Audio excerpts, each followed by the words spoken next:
What's your proudest accomplishment? I beat the crap out of a pick-me girl who was trying to get with my husband.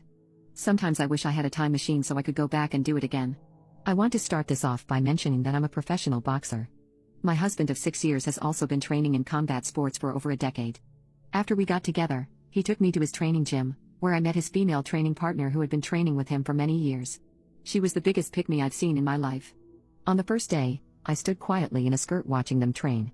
She came over and warmly asked, "Why don't you train with us?" He likes girls who are into sports. I smiled and replied, "No thanks." During the training, she constantly partnered with him and chatted with him during breaks. My husband then boyfriend ignored her and walked over to me, asking if I was bored waiting. I shook my head and told him that he looked really handsome while boxing. She followed us and put her arm around his shoulder, looking at me and saying, "We are all about violence. You probably don't like all this fighting and killing." She then positioned herself between me and my husband, turned away from me, and started asking him some boxing technique questions.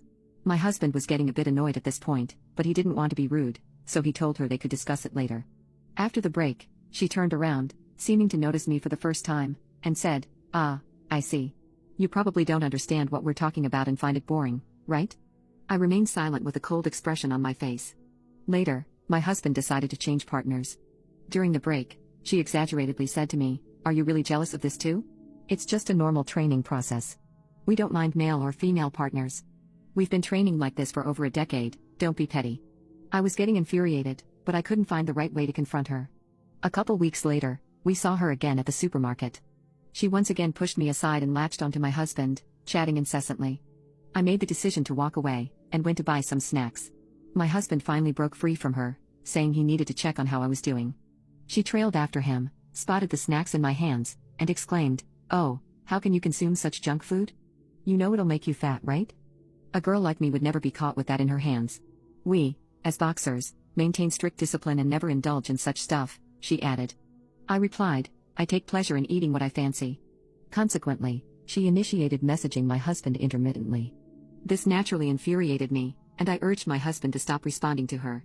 Feeling somewhat helpless, he remarked, "She's asking about training techniques. I can't just disregard her. We've shared a team for several years now. Every time she encountered me at the gym, she made it a point to announce, our messages revolve solely around training. Don't stress about it." During training sessions, she had the habit of clinging onto my husband, touching his shoulder and waist, while claiming she was correcting his training movements.